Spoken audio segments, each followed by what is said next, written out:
কোরবানি শুধু পশু জবাই নয়, আত্মত্যাগের এক অনন্য শিক্ষা। এই কোরবানি, এটা কি শুধু গরু-ছাগল জবাই?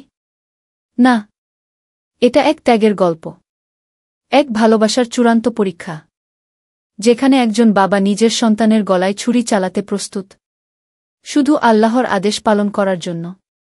ইব্রাহিম আলাইহি ওয়াসাল্লাম স্বপ্ন দেখলেন, নিজ হাতে জবাই করছেন প্রিয় সন্তান ইসমাইলকে। বিস্ময় নয়, অবাধ্যতাও নয়।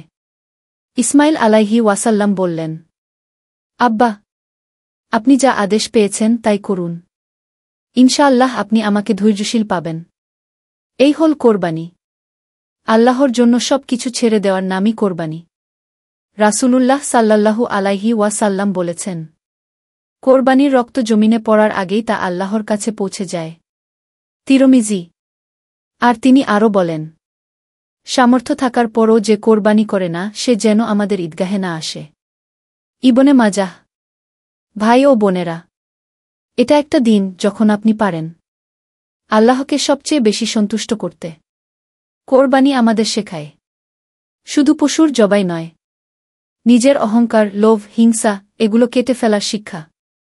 নিজের মনের খারাপ নফসকে কোরবানি করা, অন্যের জন্য হাসিমুখে কিছু ত্যাগ করা। এই কোরবানির ঈদে আসুন শুধু গোশতি নয়, আল্লাহর সন্তুষ্টি অর্জনের নিয়ত করি।